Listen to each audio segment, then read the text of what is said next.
So, Hari Om everyone. We were in the verses 17 and 18 of chapter 3, which is Karma Yoga. Here, we Krishna has been telling us what is karma, what is yajna, and how it is very important. Everything has been told. Now he is coming to the exceptions of the rule. Who are the exceptions of the rule? Who is the exception? Yes, please. Anu, Suma, I'm sure you're at home and if you have no disturbance, please interact. Who are exceptions to this rule? I'm trying to. Yeah. Who else can recall? Everyone is bound by karma, isn't it? Every living being is bound by karma. So, Sita-prajnas are not bound to the same. Correct. The Jnani or the Sita Prajna, who is established in his own self, is not bound by the rule. Yake? Why? There is no kartritva. Yeah? Good. Yeah. No, come on. Anu first, Indra next. Yes. They don't they don't own anything of I did this or something. They do everything for the loka kalyana and with the selfless service and no attachments for it. Okay. Yeah, that's it. Yeah. Mm-hmm. Correct. That is one angle. And what did Indra want to say? There's no doership. There is no doership. There is no doership. Correct. One more very, very, very critical reason is they are Atma Ratihi. Rati means to revel. Rati means to revel. So what are they reveling in? We revel in the world. We revel in objects. We revel in relationships. Only when the conditions under ideal conditions like a showroom gadi, our life is happy or unhappy, isn't it? So all the worldly things we depend on to revel in. However, the Jnani revels in his own self. It is called Atma Rati. Rati is to revel. So that is why the Jnani doesn't look elsewhere for satisfaction. So what is the goal of karma for us, for living beings? It is to be happy. Rati also means to be happy. Isn't it? We do things to be happy. I think last week also I shared this lovely, beautiful insight. Whatever we do is to get happiness. Even getting angry at someone, even the worst terrorist who goes and bumps off people, he does it because for somewhere he gets a satisfaction from that. Isn't it? Just think about it. It's scary. People do the worst things or the most beautiful things for their own happiness and satisfaction. And what is the name of satisfaction / happiness? What is the name of this? People, this is very important. You need to get this. Ananda? Yeah. What is Ananda? Who is Ananda? Self Atma. Correct. And that's the basic element of our Atma. Correct. Okay. Suma? Who is Ananda? What is Ananda? Satchitananda, like our own self. Yeah. Satchidananda. So, yes, Suma. No, I just wanted to tell Satchitananda. Yeah. So, whatever we do is indirectly or directly, knowingly or unknowingly, it is for God. It is for Satchidananda. Do you appreciate that point? It is, it's mind-blowing actually. Without our knowledge, we are seeking God. And the liberated soul has already found it. So he doesn't have to do anything outside of himself to get that satisfaction. So it's such a beautifully, it's so logical, isn't it? And therefore, because he is Atma Rati, He's free from the obligation to act. He does not have to do any such things. So Krishna has told us several things. You have to do yajna, you have to, all the runas have to be, you have to, all the debts have to be paid. Pitru runa, bhuta runa, rishi runa, all these runas have to be paid. All these things, injunctions are for us. Enlightened being has got nothing of that sort. Okay. What else? Yeah, and we took the example of little Prahalada.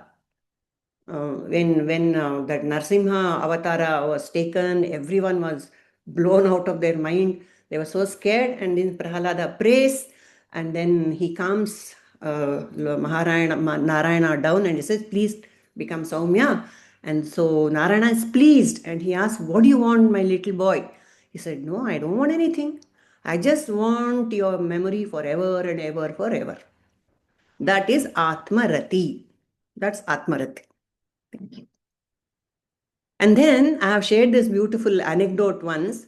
There was a yogi who meditated, whose whole job was to be in Atmarati, enjoyment of his own. That means he was always meditative all the time.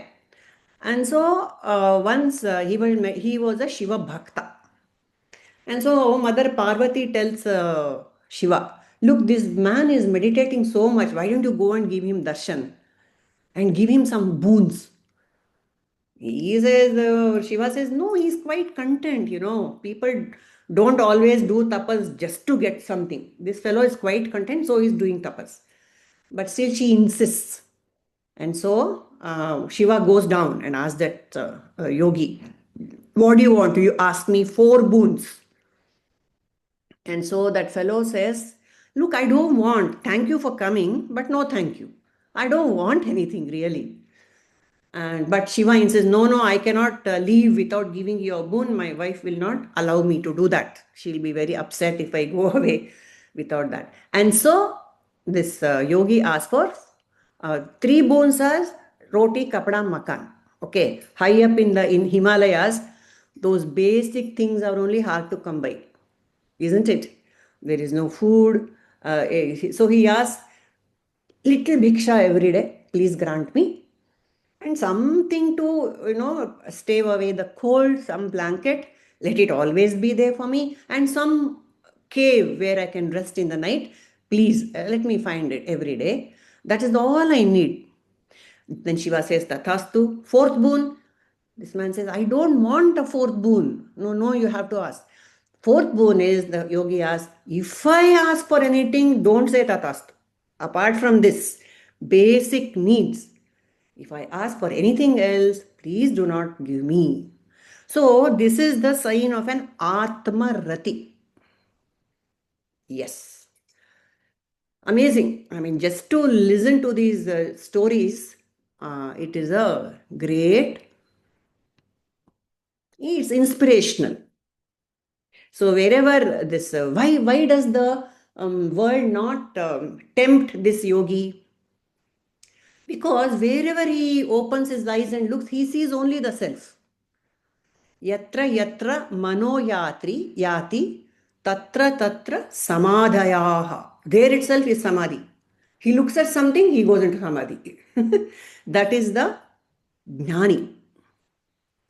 So, is it possible for the jnanis to be in bliss all the time? Yes, what do you think, people? Is it possible for them to be always established? They are called Citta Prajna, no doubt. But is it possible? What do you think? Do they get Yes, disturbed? yes, it's possible because they have developed Sita Prajna. They don't get they don't react. So how would they get perturbed to the situations? Oh, they don't get perturbed. Okay. What do you think? Because then then Sthita Prajna doesn't apply for that person. Correct. Yeah. That is one. Any other inputs? Is it possible for a jnani to be disturbed, upset at any point of time, slip from that state?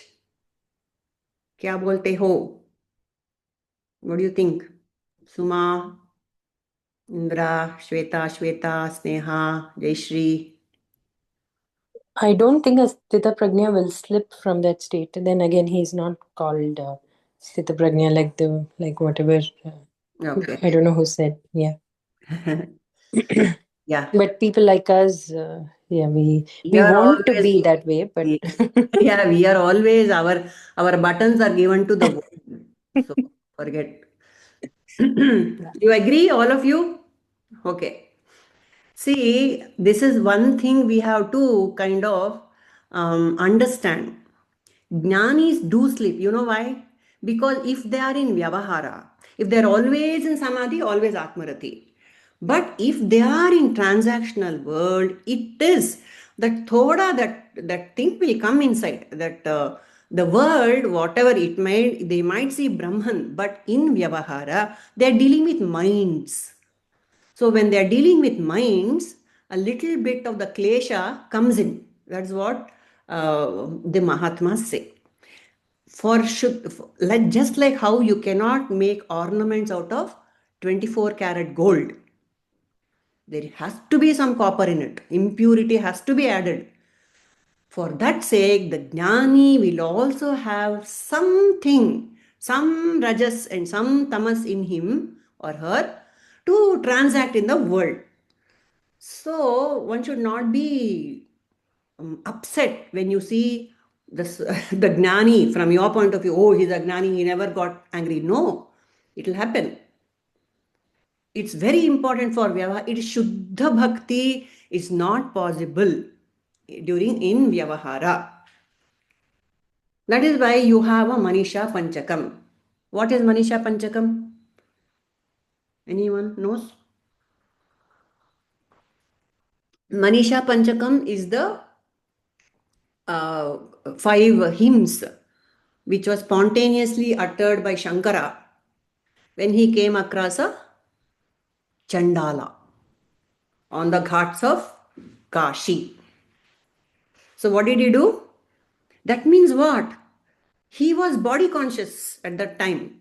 He just had a dip in the Ganga and he was pure. He had just, why do we have a bath? To cleanse ourselves of dirt. He just had a bath and he was climbing up the steps, and when a Chandala comes in the way, Chandala in the sense a dirty person comes in the way. Dirty means physically dirty. So what do you do when you're clean? You don't want to touch such people or such a thing. Even the basic, all of us, when you have just had a bath, you don't want to, you want to be clean. So he says, move to the Chandala. And so Chandala says, who are you asking to move? The body or the Atma? And then Shankara quickly regains his composure and he delivers the Manisha Panchakam. So, does that mean Shankara was not a Sthita Prajna? Of course he was. But thoda slipping happens. Even Jnana Deva, the four children, no? Nivrittinatha, Jnana Deva, Sopana Deva, Muktabai, all enlightened children. Their parents died when they were just born or something, when they were little kids. And so they were completely harassed by society. Little kids, enlightened but so small. And so once this Jnanadeva, he was so, they were not getting bhiksha also to eat. Poor kids. And they were like parayas in society. And so he was very upset, this Jnanadeva, one day. He said, this is no use living like this. What will I do with my enlightenment? And so he locked himself in his room and he said, I'm going to take samadhi, Jivan Samadhi. So that way, of course, his brothers and that little girl came and told him, Nanadeva, she told him, you cannot do this. That little girl, Muktabai, who is the youngest of them all, she tells Jnanadeva, the world will give you iron, kabnada kadale, iron groundnuts. You have to be able to digest that also. So she tells. So like this, these jnanis, poor fellows, are like harassed by society, a big deal. They do get upset, but then quickly they regain their composure also. So, yeah, now we have to go to 17 and 18 are the exceptions to the rule. We were doing that. Yeah, we'll go to that shloka.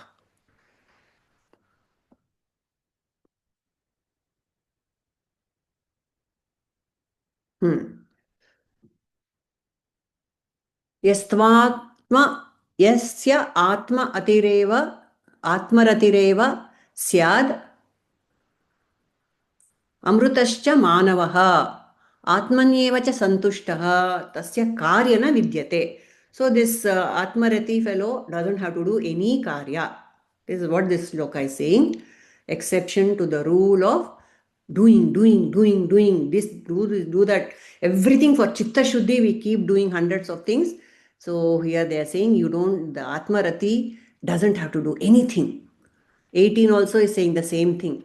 Naiva tasya krutenartho na kruteneha kaschana na chasya sarvabhuteshu kaschidartha vyaparshrayah. For him there is no interest whatever in what is done or what is not done, nor does he depend on any being for any object. That's what he is reveling in his own self, so he doesn't need anything from the world.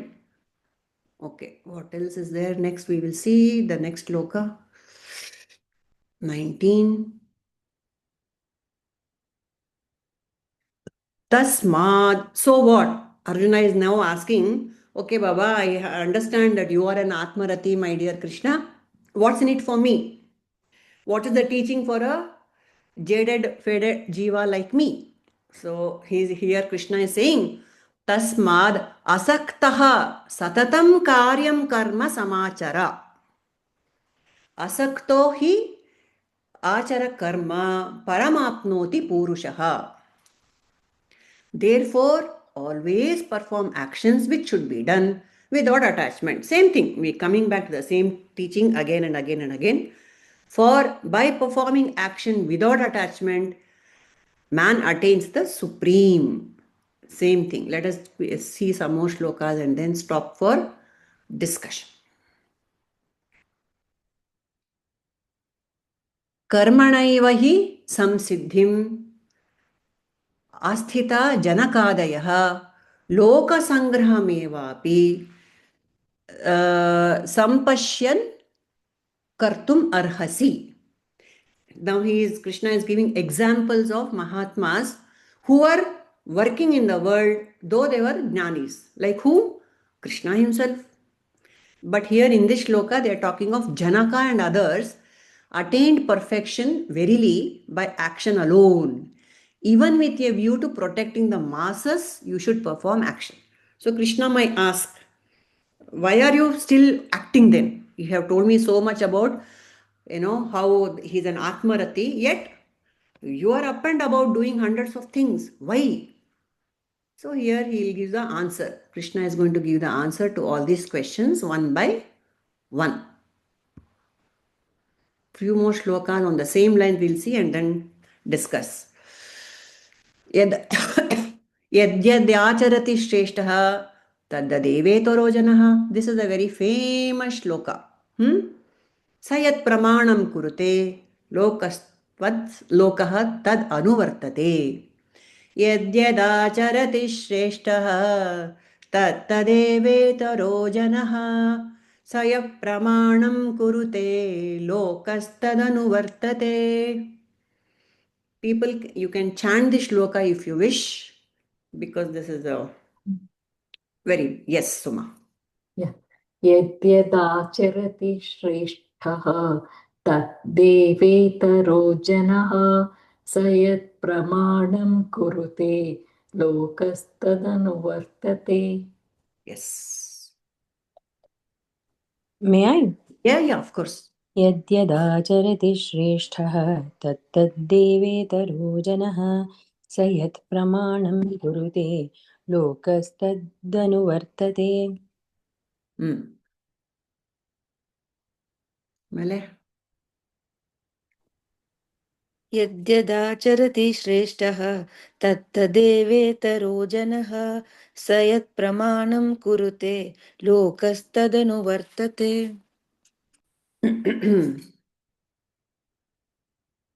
Okay. Shweta, are you free? Both Shwetas. Jai Shri. Okay. All right. So, yes, Shweta, carry on. Sorry. I was just away from my phone. No, that's okay. I don't have to read it. You can carry on, Purnamaji. Whatever a great man does, yadyad acharati shreshtaha. Shreshtaha is a highly respected person in society. Whatever he or she does, lokaha tad anuvartate. Huh? That other men also do, they imitate. Sayat pramanam kurute. Whatever he sets up as standard, लोकः तद् अनुवर्तते तत्तद् एवेतरो जनः and लोकः तद् अनुवर्तते. So this is the shloka. Okay, now we shall get down to some discussion on these shlokas, beginning with naiva tasya karma.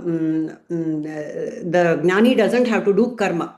So many small anecdotes are there which are very interesting, which I would like to share. This Ramakrishna Paramahamsa, as you know, had done many sadhanas in his life.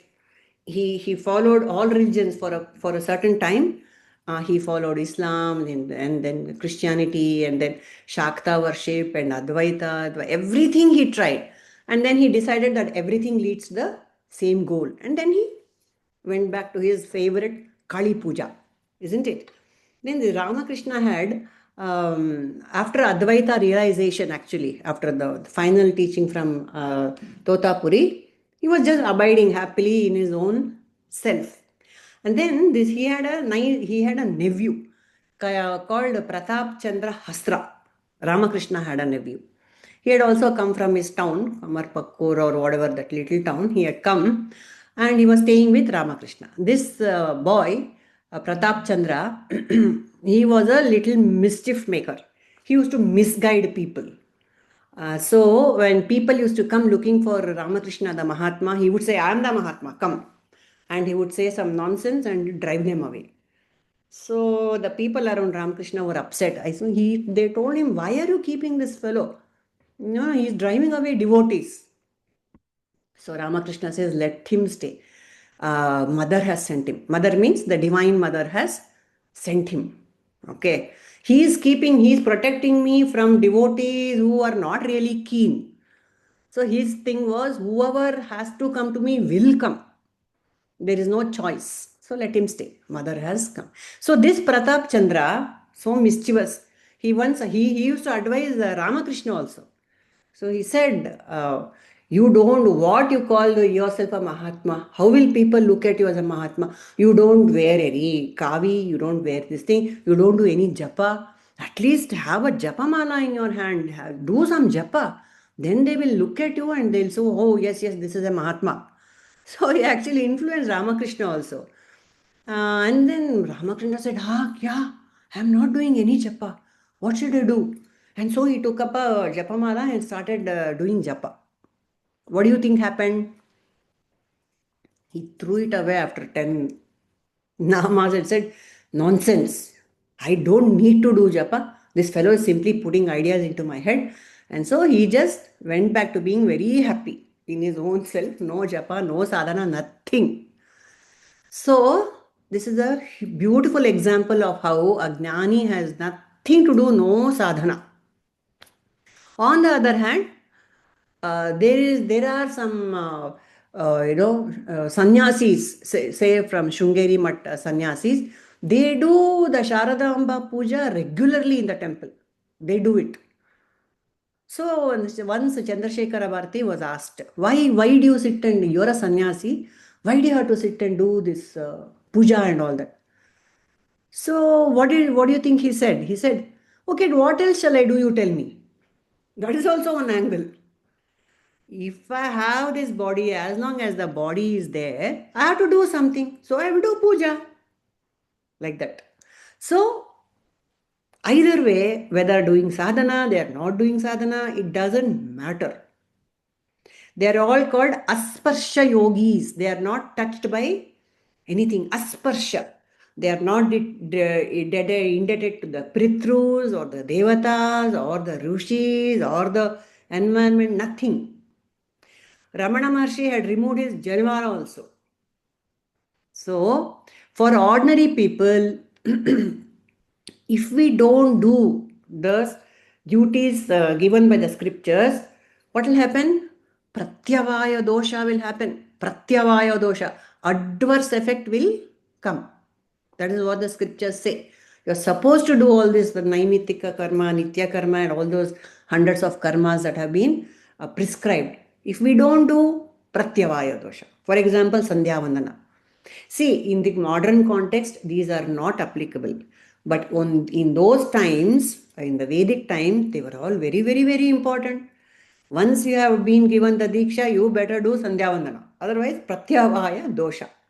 All these things were there. Like that.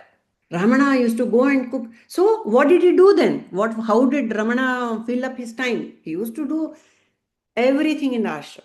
He used to go, cook, serve, clean the garden, everything he used to do.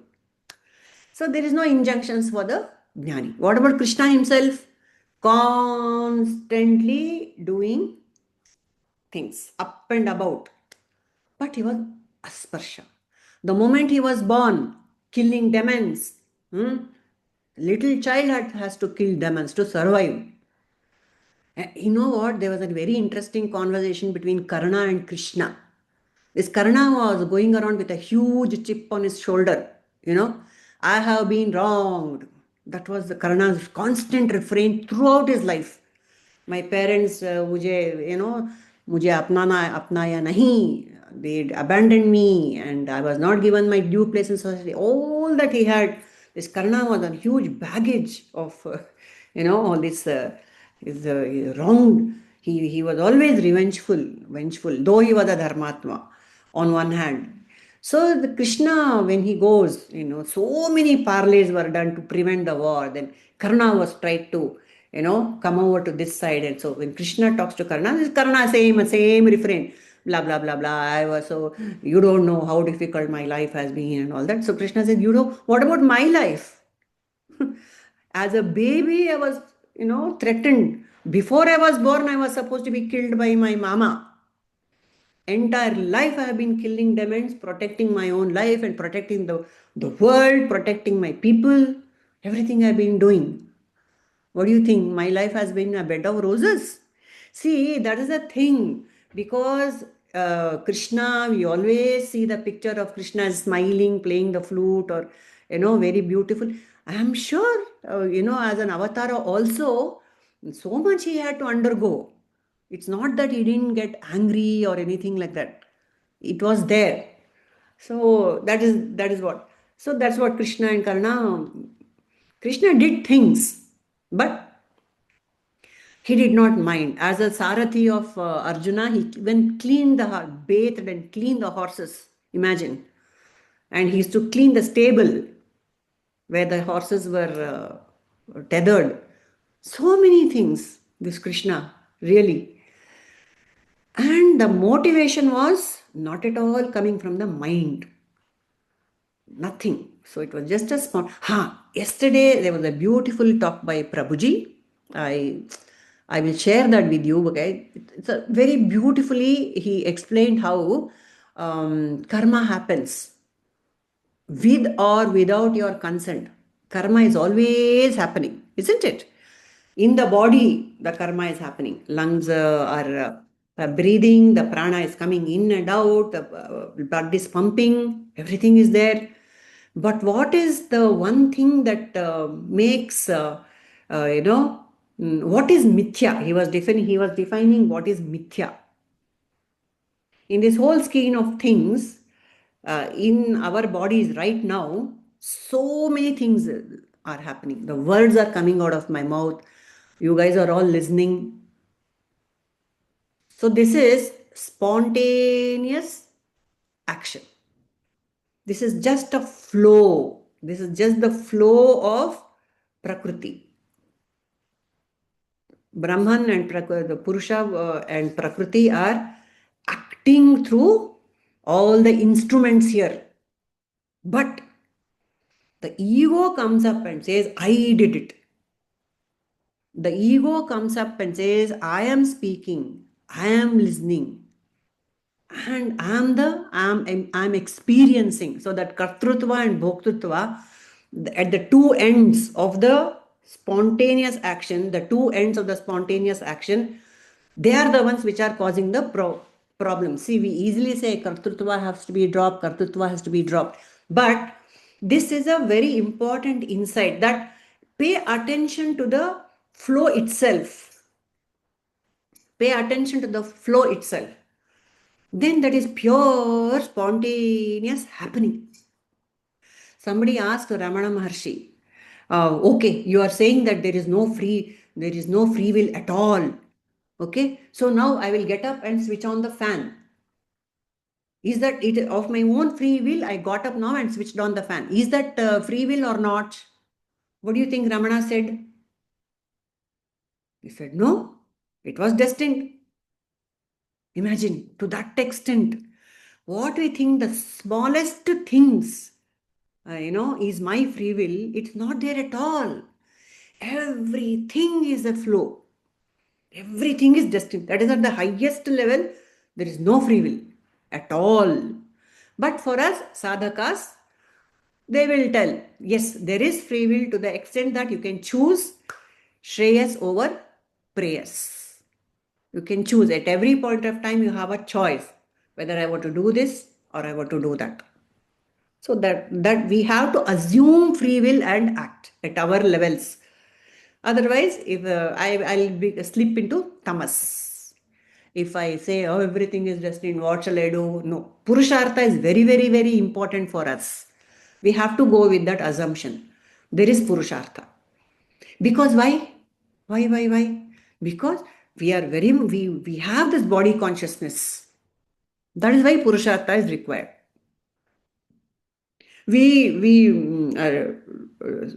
So many decisions we take out of, we decide to do things. I go to the bank, I go to a shop, I go to a restaurant. So these are the decisions I take through the day to run my life. So that Purushartha, I should take it for granted that I have Purushartha, and with the same intention I have to do sadhana also. But at the ultimate level, there is no Purushartha at all. Everything is destined.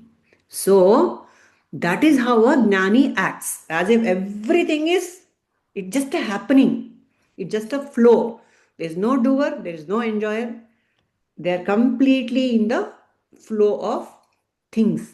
Like the sun, the moon, no Sunday holiday, no reward, no punishment, no salaries.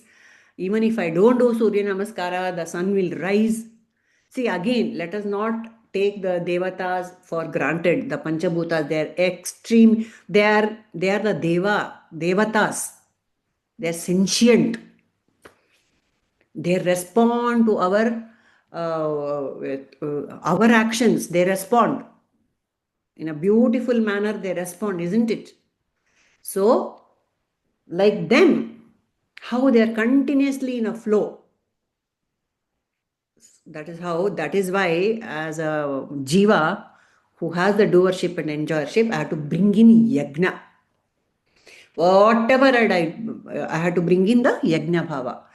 How to start? How can I live in this dirty world? It's very difficult, no, to bring in the yajna bhava. So the Mahatma says, nice anecdote. Once in Kerala, there was a small town which was used as a garbage dump. Happens. See, where will all these Amazon cartons go that we are churning out by the hour? Can you imagine how many terrible, wastage we are producing every moment? All these things are dumped somewhere. Some landfill is getting dumped with all these things, Papa. And invariably, the people surrounding the landfill, they get affected. So in one such time in a Kerala village, a landfill was stinking big time, and the villagers were fed up. They went to the collector and said, please remove this garbage, dumping place from our place. So collectors, they said, oh, what to do? We don't have anything. And then at one point of time, a devotee, a devotee of Guruvayurappan became the collector. And so again, the people went and asked him, what do we do? You know what he said? The collector, this is the true anecdote. So the collector said, you go and install Guruvayurappan there. You put an idol, build a small temple in that garbage place. Let us see what happens. And so they did that. After they did that, again they went and put a petition to the government official. And so the collector said, yes, there's a temple in that place, no garbage to be dumped. And then immediately the place was cleared. What is the message from this anecdote for us who are living in a garbage dump of the world? What is the message? What can you think of? Godliness is next to cleanliness. Nice statement. Correct. Anything else? What should I do first? Yeah.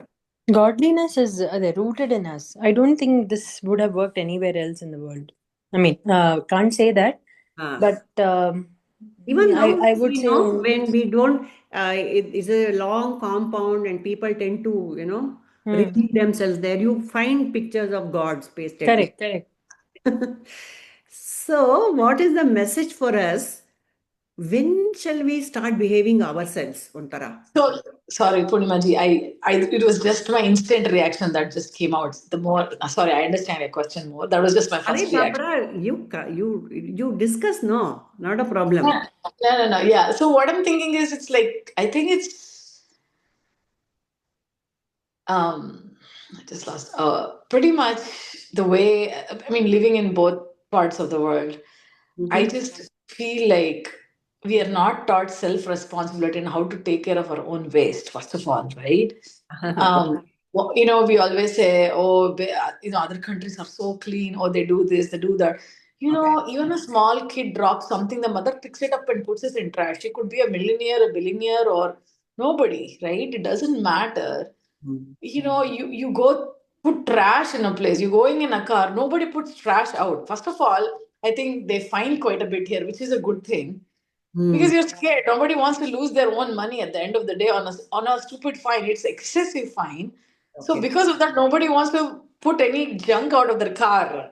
In India, you keep traveling. Many times people just throw stuff and keep going, which is not okay, right? So I think now I see it's a lot of mindset change. Another thing is, we talk so much as, sorry, I'm not trying to put India down in any means. Love the country and was born, raised there, and everything. But we have so much ego issues. ನಾನು ಏನಕ್ಕೆ ಮಾಡಬೇಕು, ನಾನು ಮಾಡಬೇಕಾ? We are one religion where we talk so much of being egoless, giving ನಾನು ಹೋಗ್ಬೇಕು ಅಂತ ನಾವು ಎಷ್ಟು ಪ್ರಯತ್ನಿಸ್ತೀವಿ.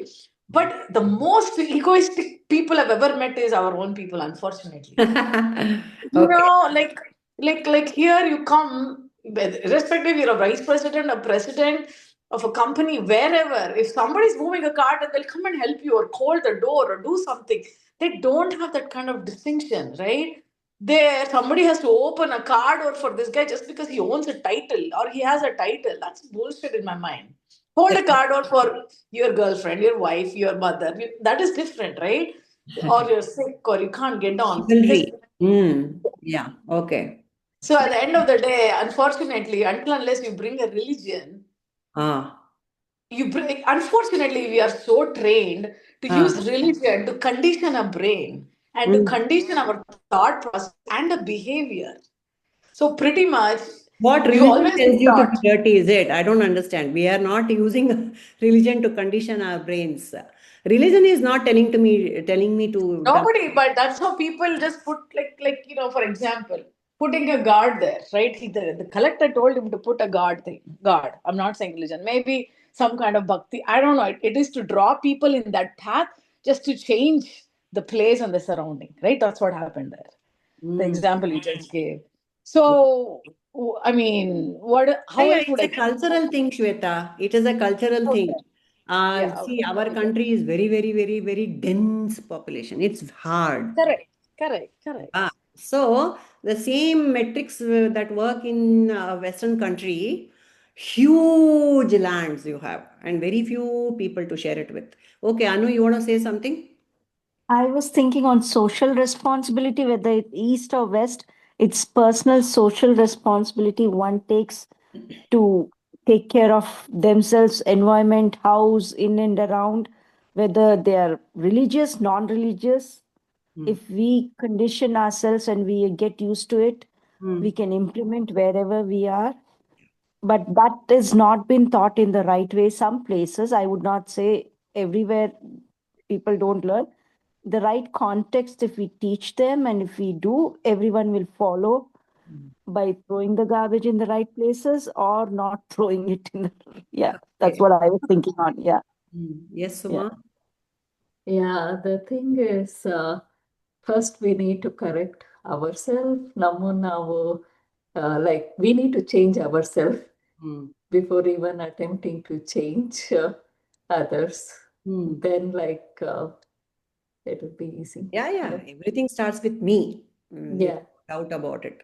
Yeah. Yeah. Yes, I'll be able to preach if I'm walking the talk. Yes. Right. What do you think, people? Others, Indians, now all the people across the pond have spoken. What about We us? all are same. I'm not saying Honestly, we I are. didn't mean to. I didn't mean to put everything like that. I'm just saying, right? No, no, Like no. That how very valid, Shweta. thought process, right? Like even I used to be like that till I truly understood the value, and I had to relearn a lot of my own behavior Yeah, over yeah, the years. correct. And I'm thankful for it. Honestly, I'm thankful, more humble. Sure. It's really helped me become more That's humble. why people who migrate to the West, they don't want to come back. They find India No, to no, be dirty, huh? It's not no, about it's just dirt, it's about the mannerism. thought process. Okay, the thought process, right. No, I agree completely. Everything is so organized, and there's so much going, for a clean society over there. And like Shweta said, the very culture, it's ingrained in them. So like it's a cultural thing. For us also, it's a cultural thing. Kya kare? And we are too many of us to bring in any legislation also. We are too many and too less. Yeah, it has to start with us. No excuses. So, but this has become a social, this is a straight into a social discussion, a societal condition discussion. That was not was what was intended. What is the, Sorry. no, no, no, that's perfectly all right. We have to discuss everything. But what was intended from this example is, for me, for the garbage in me to be cleaned, I have to bring in God first. Ashte. Like we all shared, it has to start from me. So we think, no, no, no, no, no, to do japa or to do dhyana, I have to first become clean. It's the other way around. You bring in Bhagwan and you become clean. Maybe outer cleanliness, I have to do a few things. No, Anu? Yeah, I agree. And again, last week, I think Sneha was sharing about the doctor. They don't believe in God, but they still do all the duties and everything and all, and they are kind of serving the society in a different way.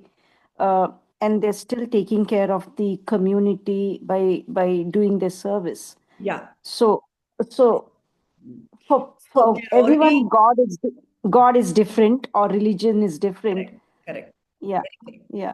See, what is God, Ishvara, that is the Saguna Brahma. What is he? What is the Saguna Brahma?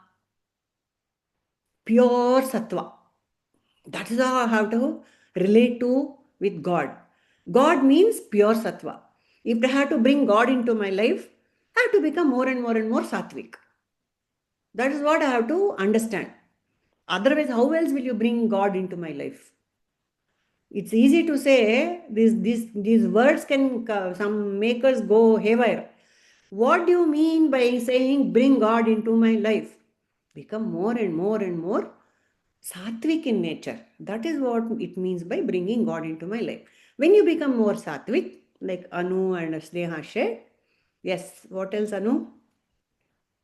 Like you're saying, try to be humble, and the more you do or something, is that the same? Sattva. What are the gunas of a sattvic person? Ole good, calm, nice, cool, not reacting or reacting also at the situations, and trying to bring See, good, only a good things into the the first people. stage is a sattvic mind. For all Yeah. this jnana to settle inside me, to drop doership, enjoyership, and all that, the mind has to be in sattva, isn't it?